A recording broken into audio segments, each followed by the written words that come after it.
Amém, glória a Deus. Eu cumprimento essa linda e muito amada igreja, com a paz do Senhor. Estou muito feliz e grata a Deus por estar aqui nessa manhã, matando a saudade aqui do pastor Oséias, da pastora Patrícia, do Vitor, da Élica, família que nós amamos muito. Trago aqui o abraço do meu esposo, Felipe, do meu pai, da minha mãe e meus pastores também, pastor João Adair, pastora Kátia, que muito amam vocês também. Pastor Oséias, pastora Patrícia foram bênçãos para nós ali na catedral por um bom tempo e nós somos eternamente gratos pelo serviço prestado ali na nossa igreja. E para mim é uma alegria poder estar aqui hoje com a igreja da Degales. E vamos então, para aquilo que o Senhor tem a falar aos nossos corações nessa manhã. Esse é um tema de extrema importância. Eu queria, antes de qualquer coisa, convidar os irmãos. Sei que nós já fizemos a leitura do texto de referência, mas para que os irmãos possam abrir em Salmo de número 42. Vamos ler a partir do versículo 7.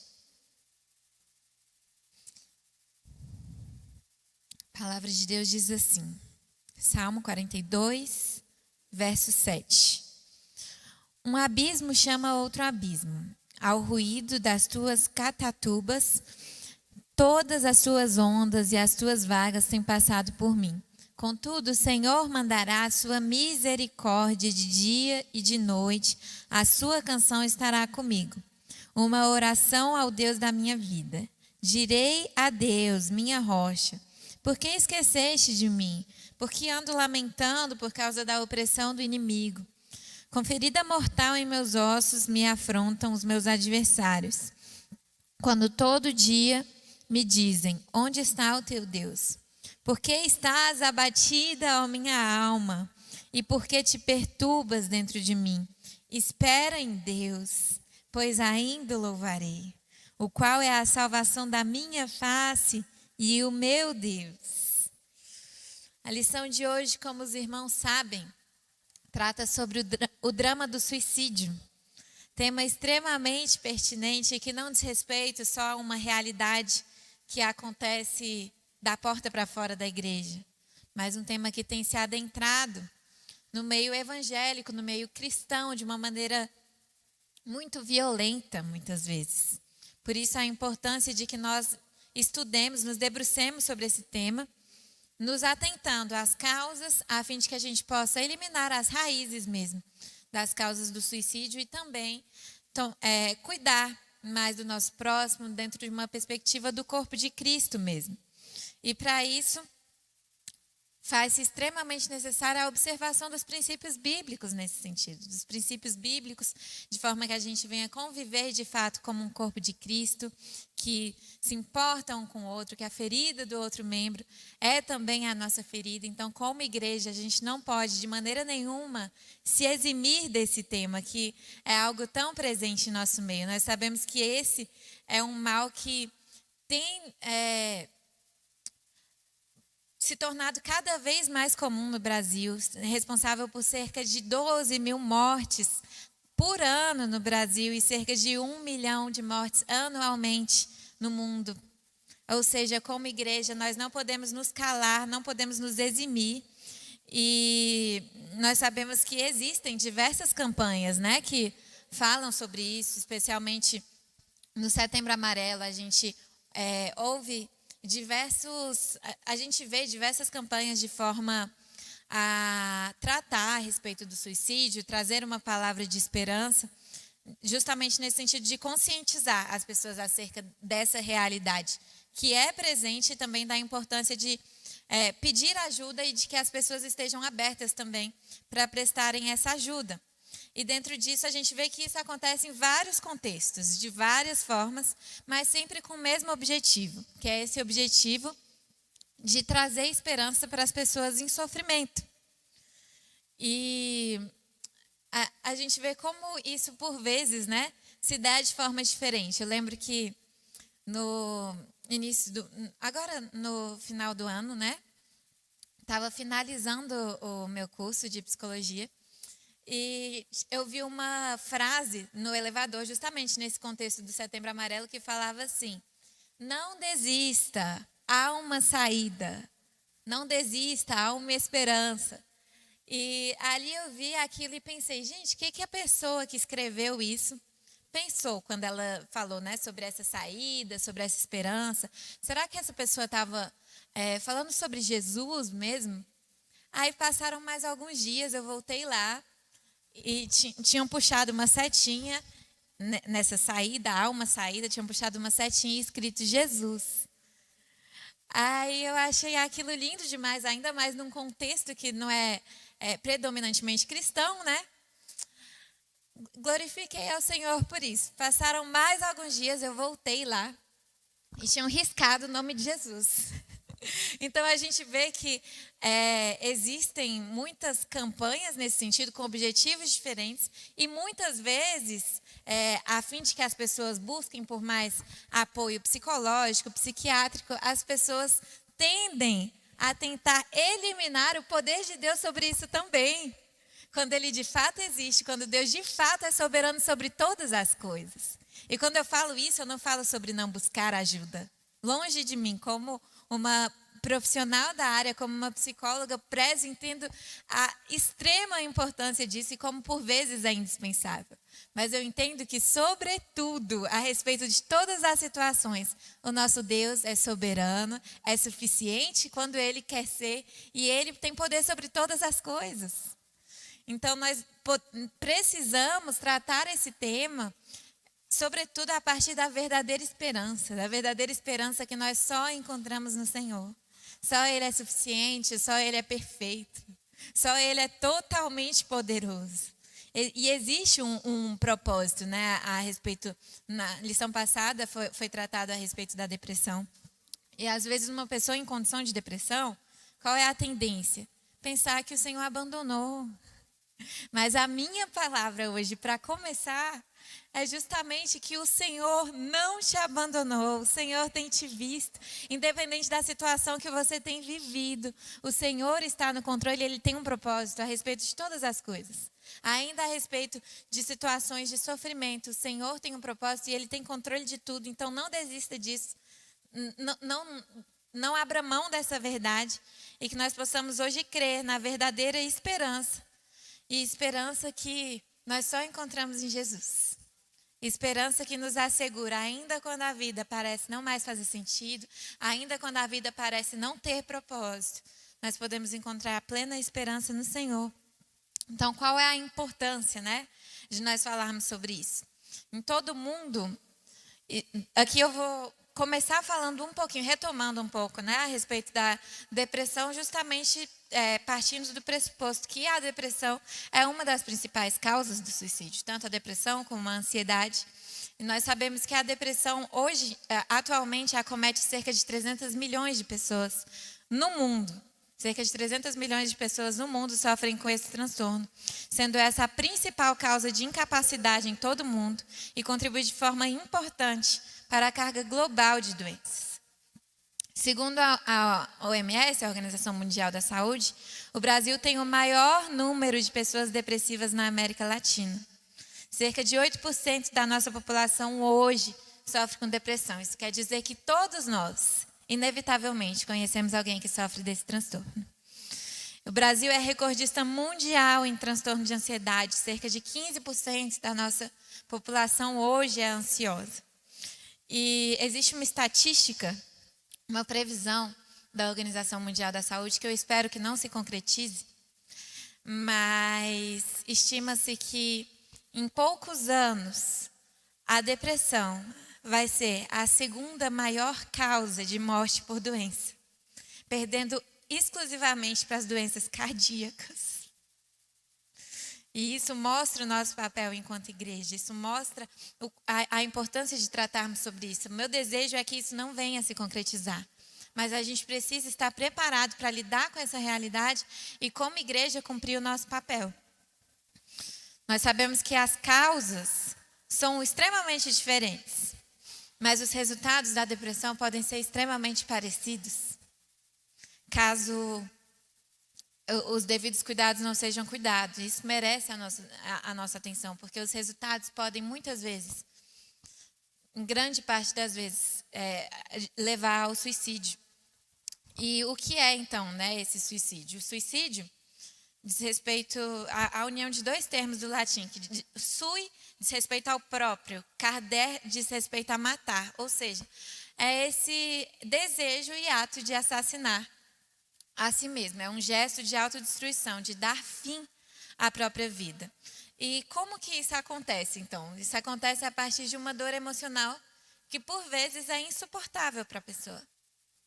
E não a fim de exterminar a própria vida, não a fim de se matar simplesmente, mas essa pessoa, a fim de se ver livre de tanto sofrimento, de tanta dor, acaba chegando ao mais extremo, né? Ao ato mais extremo possível de desamor consigo mesmo, que é esse ato de abrir mão da própria vida. Então, nessa intenção de se ver livre do sofrimento. E aqui eu não estou falando que é uma alternativa válida de maneira nenhuma, mas o sentido por trás disso é justamente isso, nesse sentido de se ver livre da própria dor.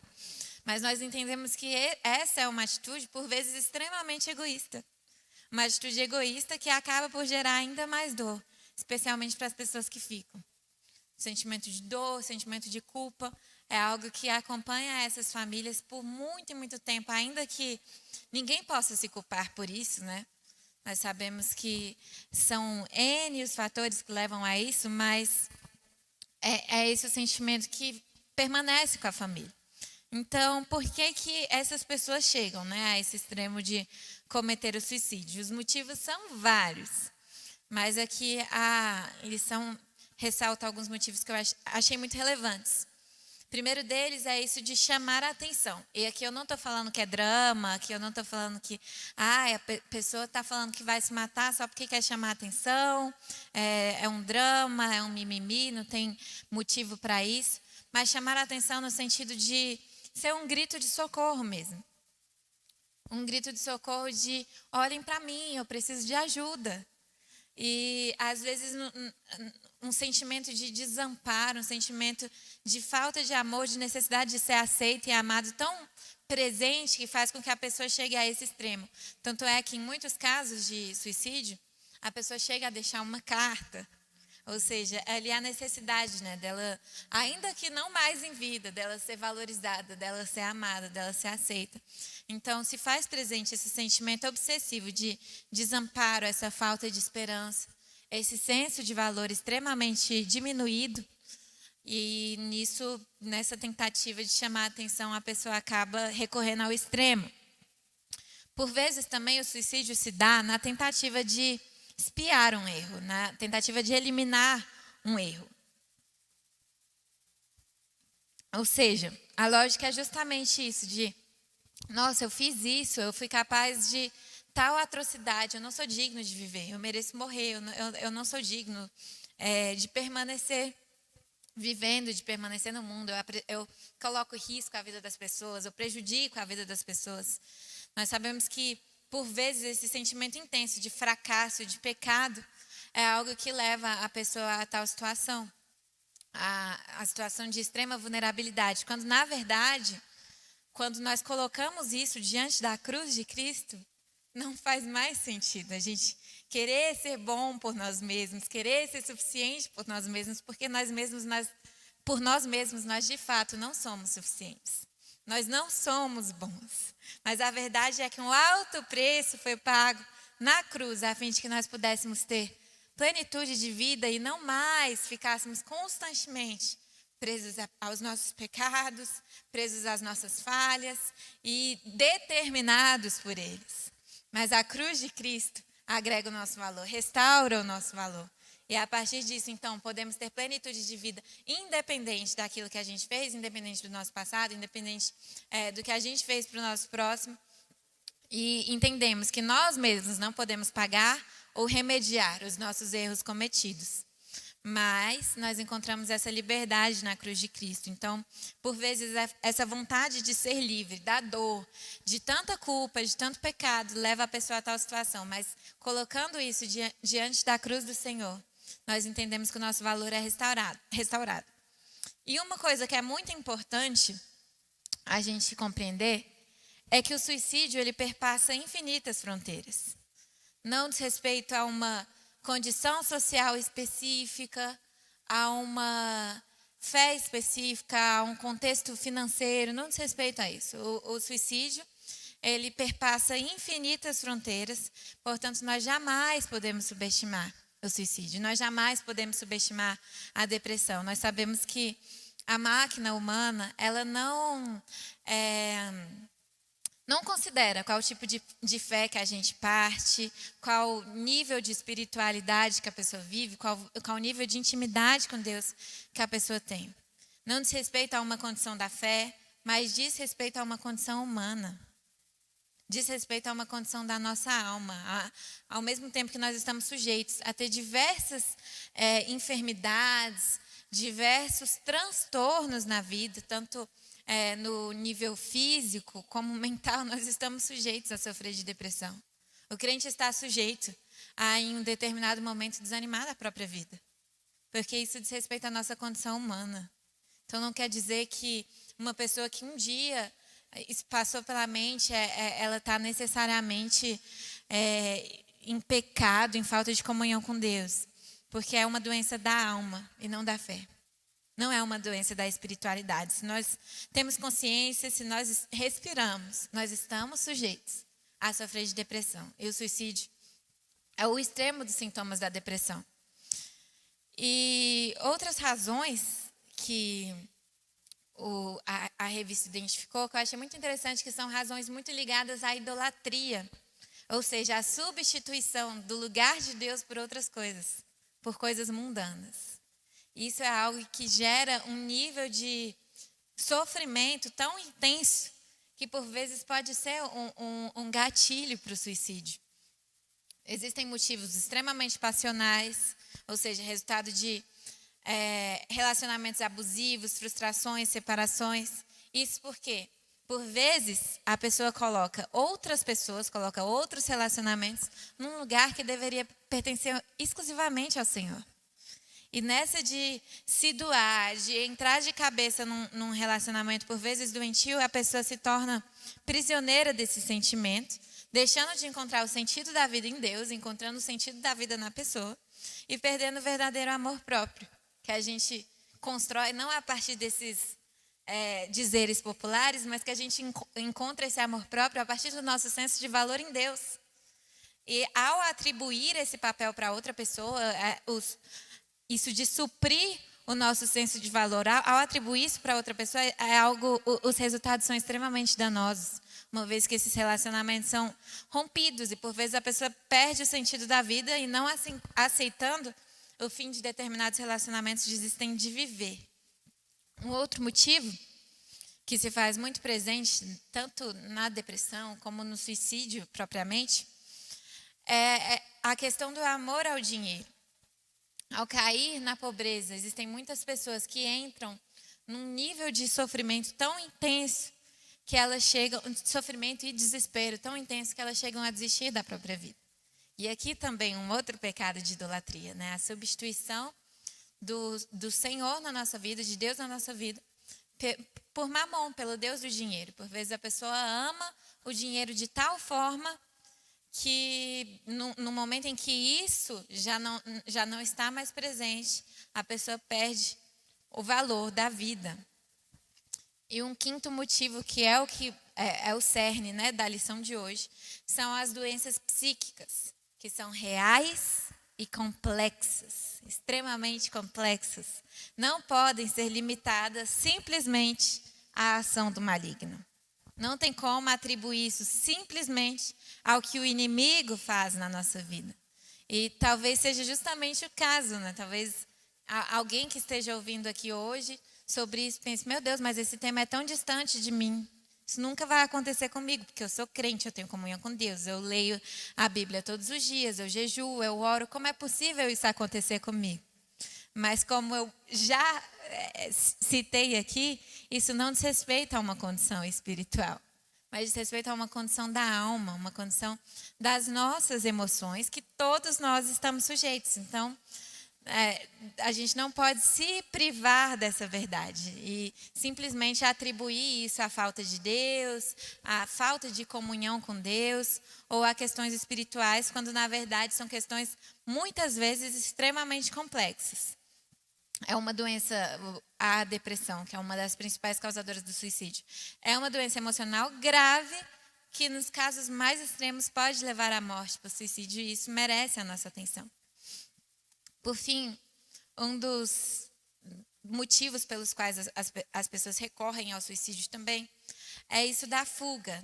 A pessoa quer fugir do sofrimento e pensa que, além dessa vida, ela pode encontrar descanso, pode encontrar alívio para essa dor. Mas muitas vezes, na verdade, essa pessoa estará potencializando essa dor. Não é uma garantia de alívio dessa dor. Portanto, não é o suicídio não deve ser jamais uma alternativa. Um outro motivo que se faz extremamente presente é isso da exigência e cobrança da família. Nós vivemos num contexto muito disso, né? De competição, de precisar galgar posições muito grandes no mercado de trabalho. E às vezes dentro disso, muitas pessoas se veem frustradas ao não conseguir suprir as expectativas da família em determinados espaços e, com isso, elas acabam perdendo o sentido da vida. Então, o que é importante a gente pensar com tudo isso, né?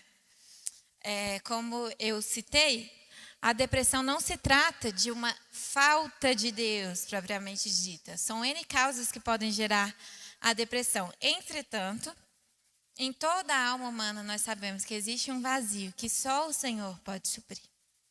E isso não pode ser ignorado também. Essa é uma verdade que eu não me furto aqui. Ainda, enquanto psicóloga, ainda que o conselho venha agitar o contrário, eu insisto em dizer que existe esse vazio que só o Senhor pode suprir. Existe um espaço em nós, um espaço na nossa alma que só o Senhor é suficiente para nos preencher, para nos satisfazer, para satisfazer a nossa alma, nos dando vida abundante, nos dando plenitude de vida.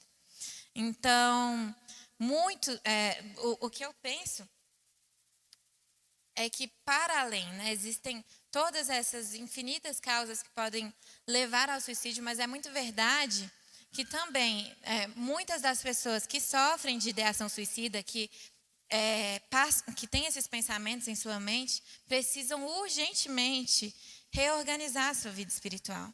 Precisam urgentemente reestabelecer as suas prioridades, devolver o lugar que pertence exclusivamente a Jesus. E principalmente, assumir o reino de Deus em primeiro lugar na sua vida. E isso já tem um efeito extraordinário na vida de alguém. Nós sabemos que onde Deus não reina, infelizmente, o inimigo pode ocupar esse lugar.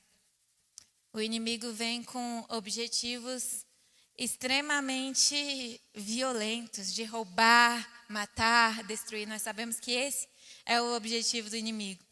E nós não podemos ignorar também as obras malignas do inimigo na vida das pessoas. Ele veio de fato para destruir as pessoas, para destruir a sociedade. Então, nós sabemos, existe um clichê, né, um dito popular, que é muito verdade, que fala que mente vazia é a oficina do diabo. E, de fato, uma vez que a nossa mente não está suficientemente ocupada pela palavra de Deus, ocupada pelas verdades do Senhor ao nosso respeito, o inimigo se apropria dessas mentes para destruí-las. É por isso que a palavra de Deus diz em Efésios 6, revesti-vos de toda a armadura de Deus, para que possais estar firmes contra as astutas ciladas do diabo, porque não temos que lutar contra a carne ou contra o sangue, mas sim contra os principados, contra as potestades, contra os príncipes das trevas deste século, contra as hostes espirituais da maldade nos lugares celestiais. Então nós não podemos jamais atribuir tudo que acontece ao inimigo, tudo que acontece ao diabo. Isso aqui é culpa do diabo, até porque é muito fácil, né? Colocar sempre a culpa no inimigo. Mas nós não podemos também subestimar a sua ação constante, a sua investida constante na vida dos servos de Deus, na vida das pessoas, oprimindo o ser humano e se utilizando de estratégias para levá-los ao abismo por meio do suicídio. Então, isso deve ser também considerado. E dentro disso, o que a gente entende? Justamente a importância de guardar o coração e mente. Irmãos, eu vou fazer igual pregadora aqui, vou tirar, que eu estou morrendo de calor.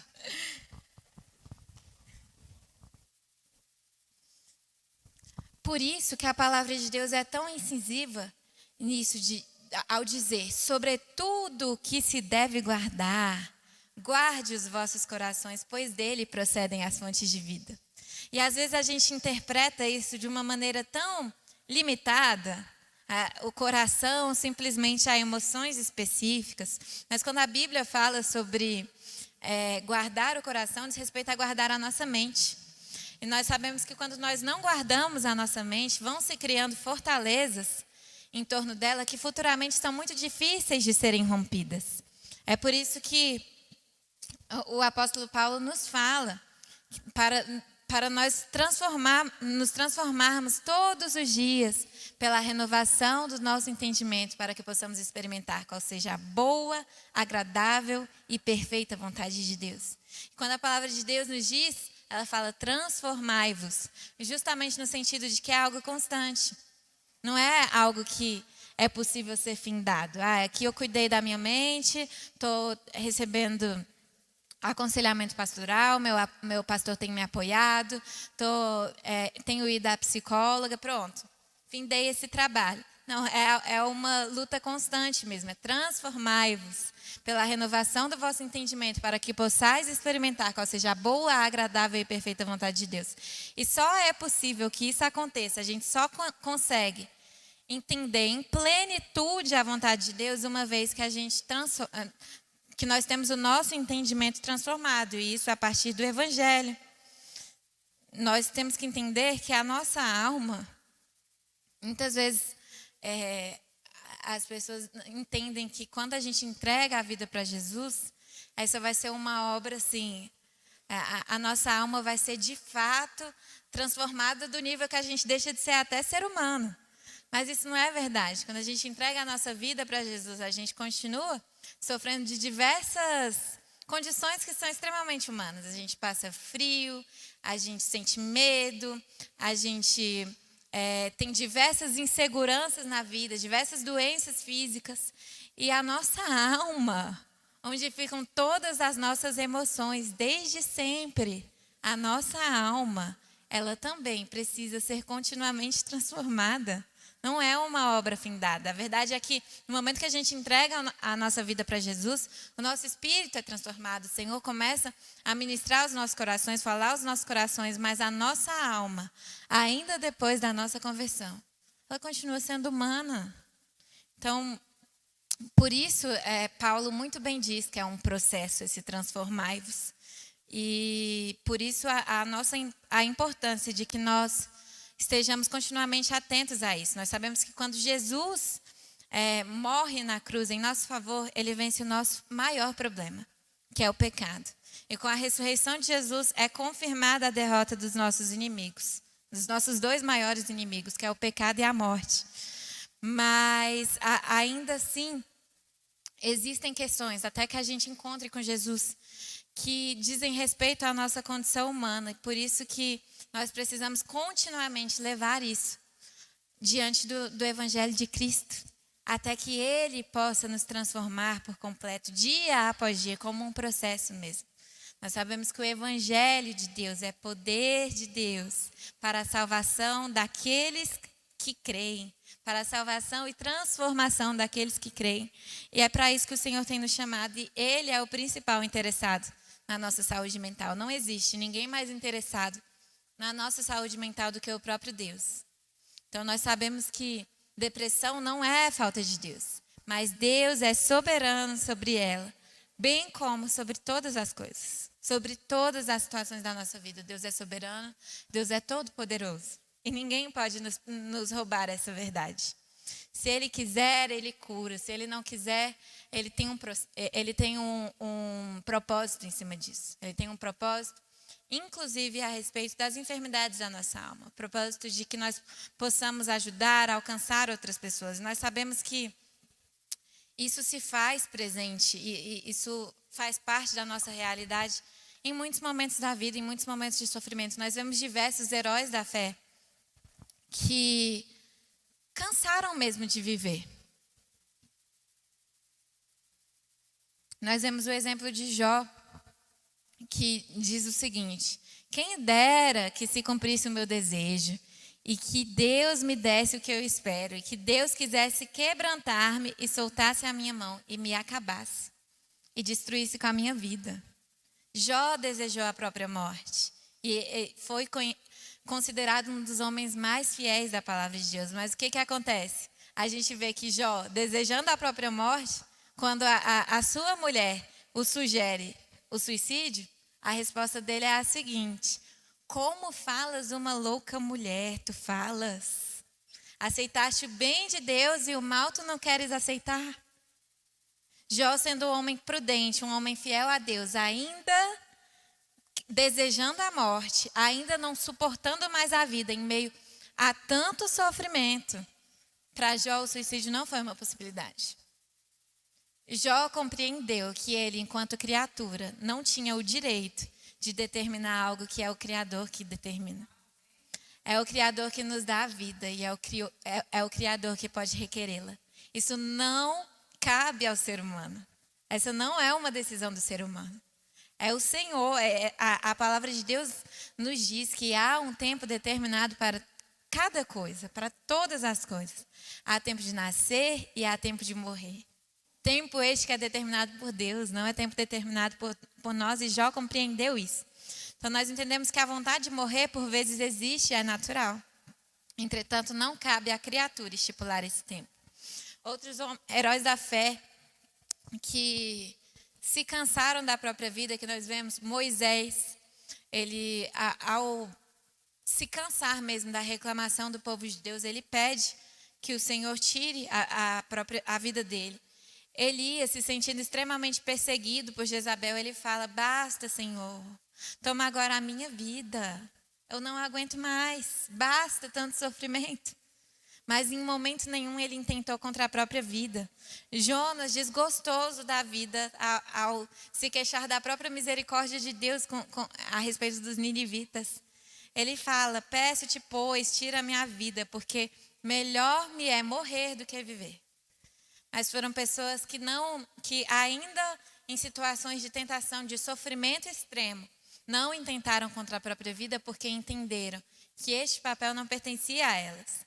E existem também os casos de suicídio na Bíblia. Nós vemos que Saul foi um rei que começou muito bem, mas desobedecendo ao Senhor e não se arrependendo, ele entra num nível de sofrimento muito extremo a ponto de se matar contra a sua própria espada. A gente vê o exemplo de Judas, que foi o homem que traiu Jesus numa situação de arrependimento terrível, de dor terrível. Ele tenta contra a sua própria vida. E nós entendemos que isso se faz presente. Mas aquele que entende a importância de colocar tudo isso diante de Deus e que esse papel pertence ao Senhor, não, ainda que tenha desejo de morrer, em determinado momento ele alcança em Cristo equilíbrio emocional novamente, a fim de entender o tempo de Deus para todas as coisas. E por isso que a Bíblia é magnífica, né, ao relatar isso. Tanto os pontos fortes dos seres humanos a partir do poder de Deus, como as suas fraquezas enquanto seres humanos também. Mas nós entendemos que em Deus, então, nós encontramos esperança e novas possibilidades de vida. Então, nós não devemos nos furtar essa verdade, ainda que, porventura, o sofrimento seja muito grande a respeito de um tema que é tão sensível, né, tão delicado. Nós não podemos nos furtar a verdade de que a Bíblia é totalmente contrária ao suicídio. O suicídio diz respeito ao descumprimento do principal mandamento que o Senhor nos dá. Quando Jesus é questionado por um mestre da lei a respeito do principal mandamento, ele fala isso, que o primeiro mandamento: amarás ao teu Deus de todo o teu coração, de toda a tua alma, de todo o teu entendimento. E o segundo, semelhante a este: amarás ao teu próximo como a ti mesmo. Então, diz respeito a isso, a falta de amor a si mesmo. Quando não se ama a si mesmo, é impossível amar o próximo. Quando a gente pensa ali nos 10 mandamentos, o 6º mandamento fala sobre isso: não matarás. E quando se fala sobre esse mandamento, muitas vezes as pessoas atribuem tão somente ao homicídio. Mas a verdade é que esse mandamento não proíbe tão somente o homicídio, mas também o suicídio. Também o tentar contra a sua própria vida. Como é possível, então, a gente amar o nosso próximo num nível de desamor tão grande consigo mesmo, ao ponto de cogitar tirar a sua própria vida?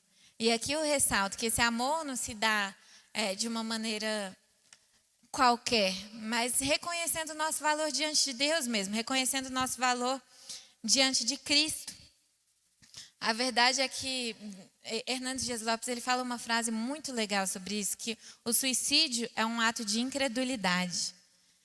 E nós percebemos que é justamente isso, essa descrença, essa relutância em crer na palavra de Deus, essa relutância em crer que Deus é suficiente, em crer que Deus é soberano, em crer que Deus tem todo o controle da situação, que Deus é poderoso para nos tirar do vale mesmo. É essa incredulidade que faz com que muitos homens digam que creem em Deus, mas não tenham uma vida plena de comunhão com Deus. É por não crer em Deus. É por um pecado que parece ser tão grosseiro, mas que muitos dentro da igreja têm falhado nisso. E a incredulidade pode chegar a tal ponto que a pessoa deixe de ver a esperança da própria vida. A esperança que nós podemos encontrar em Deus, por achar que Deus não pode ser suficiente. Por isso que a Bíblia vai reiterando isso. Nós vemos que existe um caso que um carcereiro ali em Filipos, ele tenta se suicidar. E no momento que ele tenta se suicidar, o apóstolo Paulo fala para ele: não te faças nenhum mal. Então aqui nós entendemos que o suicídio não é um bem que você vai fazer a seu respeito. Não é uma possibilidade de uma vida melhor, uma possibilidade de alívio para sofrimento, de alívio para dor. Mas é um mal que um ser humano pode fazer a si próprio. Então, ainda em momentos de crise emocional, qualquer um pode desejar a morte e até pedir para morrer. Mas intentar contra a sua própria vida jamais é uma possibilidade. É que eu fico lembrando de uma história de quando eu era muito novinha. A gente, ali em Sobradinho, tinha um irmão que Deus deu longos anos de vida para ele. E ele já estava cansado de viver, assim, cansado mesmo. Aí toda vez que a gente perguntava para ele: como que o senhor está, pastor? Aí ele: tô bem não, né? Tô viva, acordei piscando.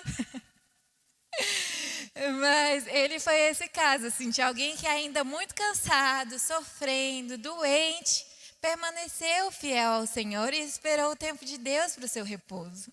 Então é para isso que o Senhor nos convida mesmo, para que nós possamos confiar ainda em situações de dor extrema, de sofrimento, que nós possamos confiar no tempo de Deus e que o Criador é perfeito para estabelecer isso.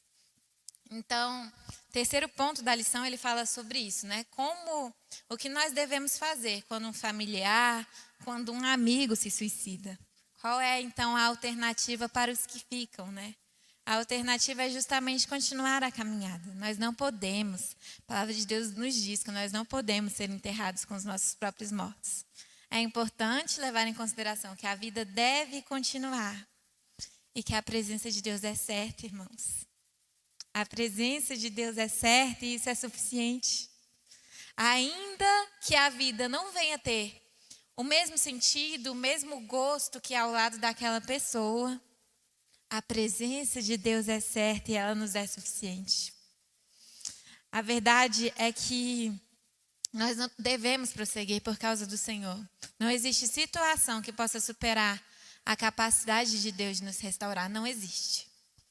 E nós, dentro das nossas limitações humanas, às vezes a gente pensa: não, mas isso aqui eu não suporto. Eu mesmo tenho diversas situações assim que eu crio na cabeça que eu penso: meu Deus, mas isso aqui eu não suporto, isso aqui eu não aguento não.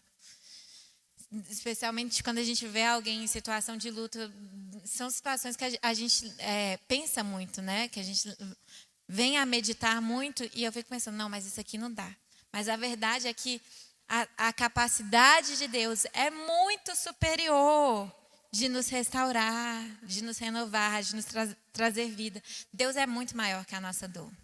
Deus é muito maior que o nosso sofrimento. O amor de Deus é tão, tão grande, é tão, tão suficiente, que nós não podemos jamais perder a nossa fé em Deus e crer que Ele pode nos tirar de qualquer situação, ainda que ela pareça sem solução. O Senhor, de fato, não é uma mera forma de dizer, uma mera força de expressão, mas o Senhor tem o controle de tudo. E nós precisamos não somente ficar falando essa frase aí do jeito que a gente bem quer e não crer nessa verdade. Nós precisamos crer que o Senhor tem o controle de tudo, que a nossa vida não está sem destino, não está sem propósito. Deus está sempre conosco, nós estamos constantemente na palma de suas mãos, ainda em situações de luto, ainda em situações de perda, situações que a gente reconhece como sendo extremas. Nós não temos o direito de desistir também pelo ente querido que muitas vezes se foi, porque outras pessoas precisam do nosso apoio. Outras pessoas precisam do nosso encorajamento, da nossa presença, e essa é uma atitude muitas vezes egoísta. É pensar tão somente em si, pensar não nos que ficam, pensar não na nossa família, não, sobretudo no Senhor. Nós sabemos que as pessoas que estão ao nosso lado, os vivos que estão ao nosso lado, as pessoas que o Senhor tem nos confiado e cuidado, elas carecem de nós e nesse processo nós precisamos apoiar. Nós entendemos que os resultados desse apoiar nem sempre vão ser os que a gente espera, especialmente numa situação de dor tão extrema como é da perda de um familiar por suicídio. Mas nós somos chamados para isso, independente de quais sejam os resultados. Como eu bem disse, a vida pode não ser mais a mesma coisa. É possível que essa saudade seja eterna enquanto a gente estiver aqui na terra esperando por Jesus. Mas nós devemos entender que o Senhor está no controle de tudo e sempre estará. E aqui é a pergunta-chave, né, que sempre fazem a respeito do suicídio. E que eu louvo a Deus que nós temos tido um entendimento muito bom a respeito disso. Sempre se pergunta, né? Meu Deus, mas um suicida pode ir para o céu? A pessoa tirou a sua própria vida, ele pode ir para o céu? E a verdade é que às vezes o mais fácil a se falar é aquele clichê, né? Nossa, mas ele pecou no seu último minuto de vida, impossível. Não tem como ter ido para o céu. Mas a verdade é que esse papel não pertence a nós. E graças a Deus por isso, que esse papel não pertence a nós. Esse papel pertence a um Deus que tudo sabe, que tudo vê, que sonda os nossos corações, que é um Deus misericordioso, um Deus amoroso. E nós sabemos que o suicídio é pecado e nós não podemos nos furtar essa verdade. Mas a verdade é que o destino de alguém que cometeu tal ato, quem determina não somos nós, não deve ser nós, mas é o Senhor. É o Senhor quem determina esse suicídio, é Ele o destino dessa pessoa, é Ele que tem essa autoridade intransferível. Ele está sentado no trono do juízo e determina o destino eterno de cada um. Nosso papel como igreja é amar, é acolher, é não julgar, é não estabelecer verdades que a gente desconhece, estabelecer verdades que a gente não tem controle sobre elas, mas que o Senhor tem controle sobre elas.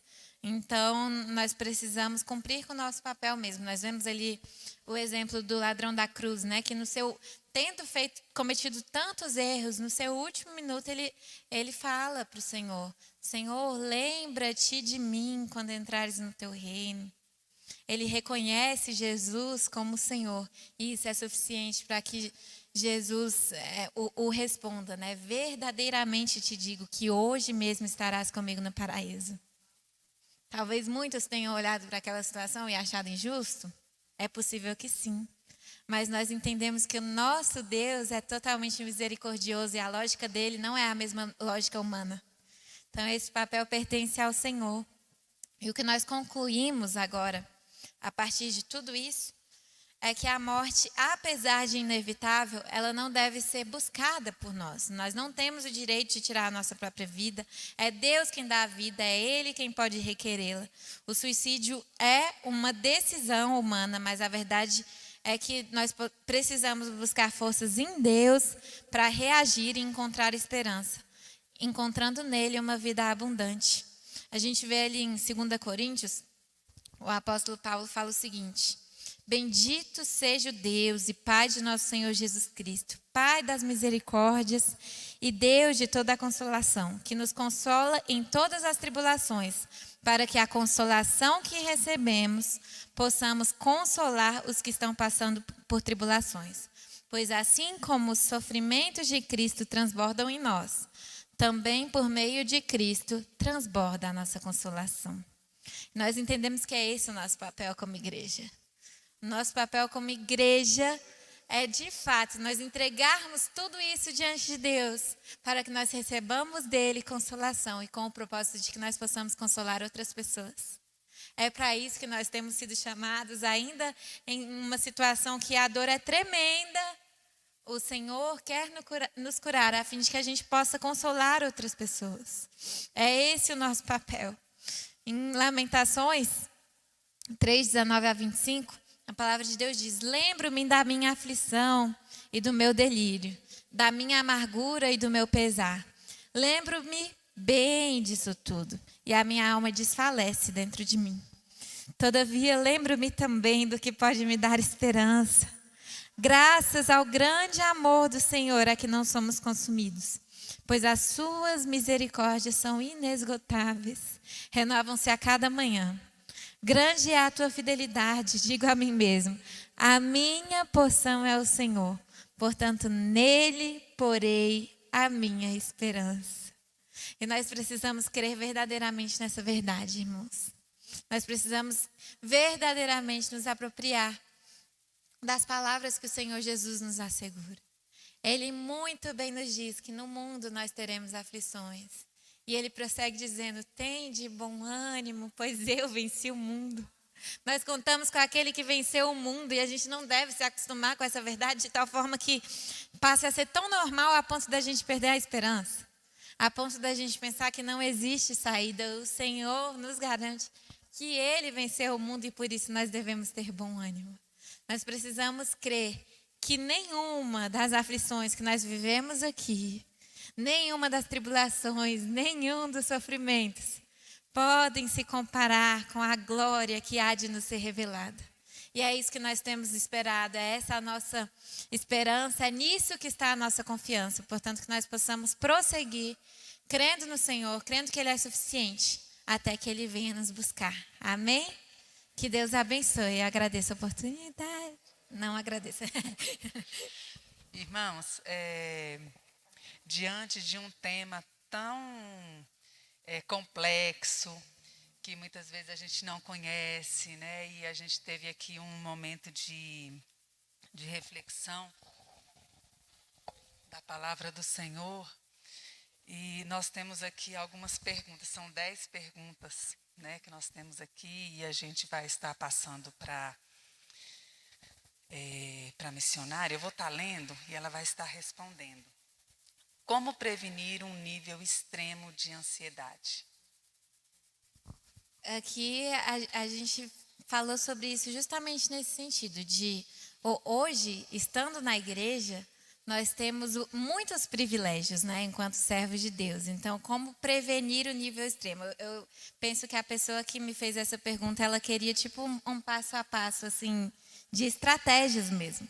Mas eu entendo que o principal hoje, nós contamos com a ajuda dentro da igreja, o que é extremamente positivo. Então, buscar trazer isso para o seu pastor, buscar a ajuda dentro da igreja, dos irmãos, e, sobretudo, fazer terapia, né?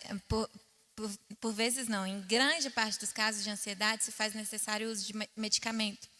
Então, é necessário que a pessoa consulte a um psiquiatra, a fim de que ele possa prescrever alguma possível medicação. E o passo a passo, dentro do que eu penso ser mais essencial, eu diria esse apoio tanto espiritual como profissional, de um psiquiatra, de um psicólogo. A outra pergunta, como podemos identificar que uma pessoa está com depressão? Quais os primeiros indicativos? A respeito da depressão, são vários os sintomas que se fazem presentes, né? Mas tem uns que se tornam muito mais escrachados num primeiro momento, como essa falta de vontade de fazer as coisas, falta de vontade de estar inserido num contexto social, transtornos alimentares, transtornos de sono, transtornos de humor. A pessoa que sofre de depressão, ela tem a tendência constante, como o próprio termo sugere, de ficar muito mais apegado com os pontos negativos do que com os pontos positivos da vida. Ou seja, ela vai estar sempre olhando para o lado negativo.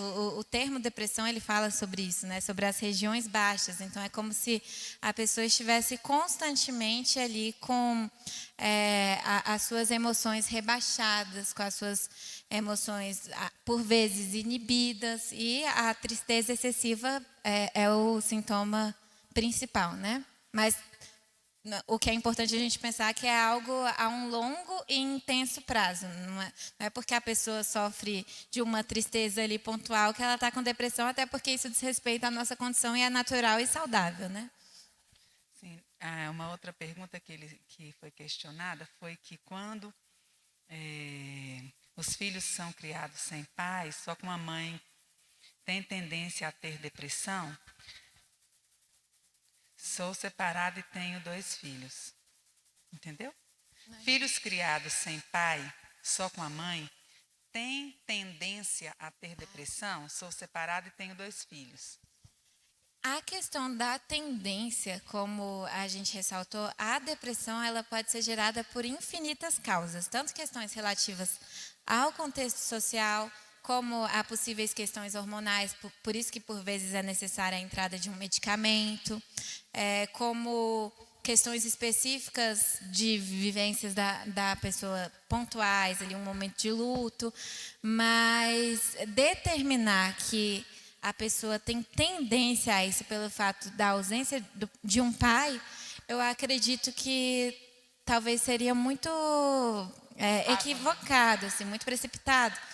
É lógico que a ausência de um pai é algo extremamente significativo na vida de alguém, mas hoje nós entendemos que em Cristo inclusive possível que a pessoa encontre essa paternidade. Então, por isso que eu não me colocaria nesse lugar de determinar isso. Amém. Uma outra pergunta aqui. Qual conselho devemos dar para as pessoas com dores na alma, que estão passando por esse processo, né? Aqui eu acho que seria a mesma coisa da primeira pergunta, a respeito do que fazer, né, em uma situação como essa. O que eu diria é, busque ajuda espiritual aqui. O fato de nós estarmos tendo esse momento aqui diz respeito ao quanto os pastores de vocês se preocupam com isso. Busquem a ajuda dos seus pastores, busquem a ajuda dos seus líderes. Busque ajuda profissional e seja vulnerável mesmo, exponha seus sentimentos, não fique guardando isso para si, não fique embotado mesmo nesse sofrimento, exponha e busque ajuda. Tá. Aí ele fala, por exemplo, no caso de uma pessoa que vê que alguém está nesses sintomas, né? O que ela pode fazer? Por exemplo, se eu vejo, qual conselho que eu vou dar para alguém que eu percebo que ele está naquele ciclo de ansiedade, de depressão, olhando só para coisas ruins? O que eu, por exemplo, devo falar para ele? Eu creio que a pergunta também é nesse sentido. Qual o conselho que eu devo dar, entendeu? Só uma contribuição aí, Jordana e pastora Patrícia, é porque muitas das vezes tudo que a pessoa precisa é conversar, às vezes. É ser ouvida, na verdade, né? Acho que é uma questão muito séria isso. Outro dia eu fui conversar com um pastor mesmo, e ele estava com uma dor terrível na alma, tudo problema. E após 3 horas de conversa, ele falou 3 horas seguidas. Quando terminou de falar, o semblante dele mudou, ele falou, pastor, já sei o problema, já começou, ou seja, ele queria ser ouvido. Às vezes, uma das melhores, só pegando esse gancho teu aí, tudo que a pessoa precisa, às vezes, é ser ouvida, coisa que ela não acontece com ela. Exatamente. E era a resposta que eu penso a respeito dessa pergunta, que a pessoa precisa é de um acolhimento. Não é sobre dar conselhos. Às vezes a pessoa precisa justamente disso, de ser acolhida dentro da dor dela, assim, de que seja algo legítimo. Então, o principal papel é não estabelecer... Ai, mas isso não é digno do seu sofrimento. Nossa, mas você está sofrendo por isso. Olha o que acontece comigo, é tão pior. Então, acho que o ponto principal seria isso, de acolher a dor da pessoa como sendo legítima, como sendo verdadeira. Independente se para você aquilo faz sentido ou não, é algo que tem gerado sofrimento para a pessoa e isso por si só é digno do nosso cuidado, da nossa atenção, do nosso acolhimento. Então, basicamente, acolher, a escuta por si só já é algo, assim, que pode ser um super potencial de cura para alguém. Quando devo buscar ajuda de um médico nessa área? Quando devo? Ao identificar mesmo esses sintomas que foram relatados, é possível, é muito fácil, né, discernir determinados tipos de sintomas. Então, ao identificar a presença desses sintomas, e por vezes a questão mais extrema da depressão, por exemplo, que é essa ideação suicida, no momento que isso vem, é extremamente necessário que a pessoa busque a ajuda de um psiquiatra, de um médico. E um psicólogo também. O que devemos fazer quando alguém fala que quer tirar a própria vida? Isso é forte, né? Essa é forte. Impossível dar uma resposta muito simplista sobre isso, né? Mas acolher mesmo a pessoa dentro da sua dor e aqui é o lugar onde a gente não pode se eximir de maneira nenhuma, né? Tendo sido alertada a respeito disso, na maioria das vezes, se não é uma pessoa da área, ela não vai conseguir prestar uma ajuda suficiente para isso. Então, enquanto crentes, servos do Senhor, é óbvio que a gente vai orar junto com essa pessoa, que a gente vai ouvir, mas é necessário encaminhar essa pessoa para um profissional que possa ajudá-la, assim, de maneira integral mesmo. Isso, eu só quero complementar, porque a gente faz juntas, né, uma pós de psicologia eclesiástica, né? E um professor comentou algo interessante, que nós precisamos passar para a família, nesse caso também, a família tem que ter conhecimento do que está sendo, do que está acontecendo com o ente querido, né? A família tem que saber. E uma outra coisa interessante é você também se dispor. Você pode me ligar, você não é o que ela falou, o acolhimento, né? Você pode me ligar a hora que for. Você quer compartilhar alguma coisa? Porque a gente, quando a gente ouve isso, igual a Jordana falou, missionária Jordana, nós temos que nos dispor a acudir aquela pessoa quando ela precisar.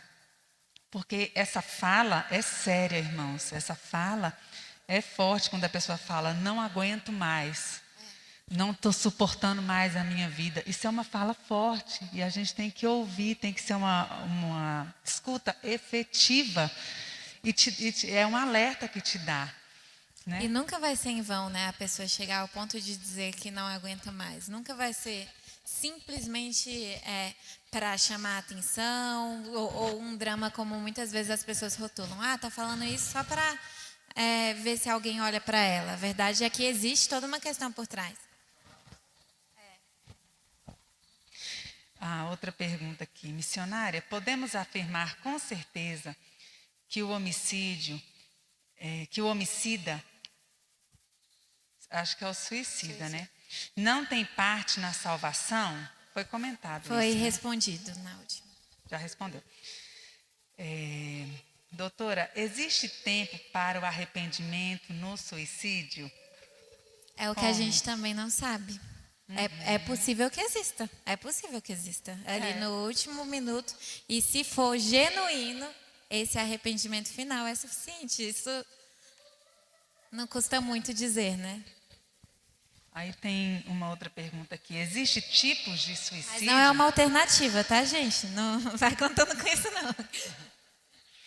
Existe tipos de suicídio? Não, existem formas, né, diversas de suicídio. Então, existem tipos. Tá, e a última pergunta é: o suicídio tem relação com a eutanásia? Não.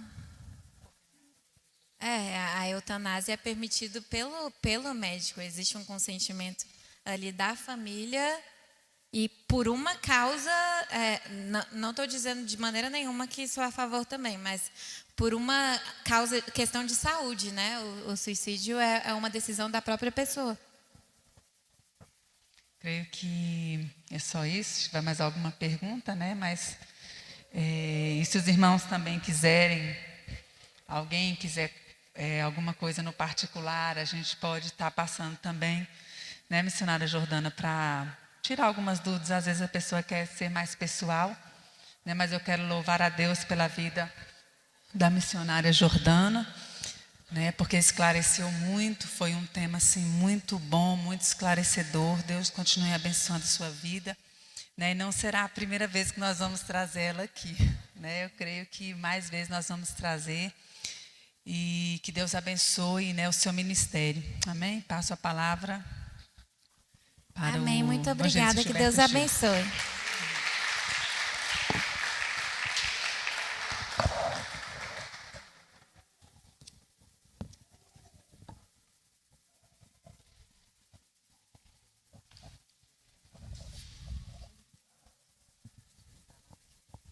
Glória a Deus. Pessoal da igreja, com a paz do Senhor.